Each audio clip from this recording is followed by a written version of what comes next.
पन्हाळा तालुक्यातील बोरिवडे गावातील निनाई मंदिराजवळ शिंदे घराण्यातील पूर्वजांची समाधी आहे. या समाधीवर 3 शिवलिंग आहेत.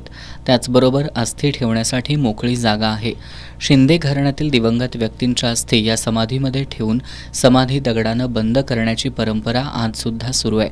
शिंदे घराण्यातील तरुणांनी काही दिवसांपूर्वी या समाधीसह परिसराची स्वच्छता केली. त्यावेळी त्यांना तिथला मातीचा भराव हटवताना एक इतिहासकालीन शिलालेख आढळून आला. या शिलालेखात लक्ष्मण सखा, रावजी शिंदे आणि विठोजी शिंदे शके 1631 असा उल्लेख आहे. स्थानिकांच्या माहितीनुसार शिंदे घराण्याला पाटीलकीचा मान आहे.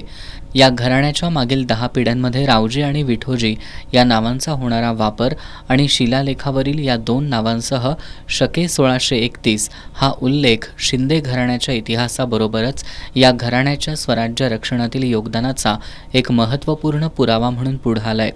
शालिवाहन शके 1631 म्हणजेच इसवी सन 1709 आणि 1707 मध्ये औरंगजेबाच्या मृत्यूनंतर छत्रपती संभाजीपुत्र शाहू महाराजांची मुक्तता झाली आणि त्यानंतर शाहू आणि ताराराणी यांच्यामध्ये राजगादीवरून झालेल्या संघर्षातील बोरिवडेतील शिंदे घराण्याचा सहभाग होता का याची माहिती या शिलालेखाच्या अभ्यासातून समोर येईल असा विश्वास शिंदे घराण्यातील लोकांना वाटतोय.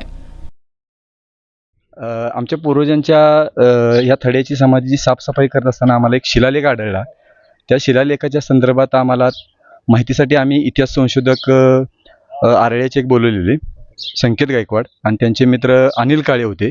तर त्यावेळी त्यांनी त्या तपासामध्ये असं सांगितलं की शाहू ताराराणींच्या युद्धामध्ये आमच्या शिंदे घराण्याचा काही सहभाग आहे का, त्याच्यासाठी त्यांचा तपास चालू आहे आणि त्याच्यानंतर आम्हाला बाकीची माहिती मिळेल.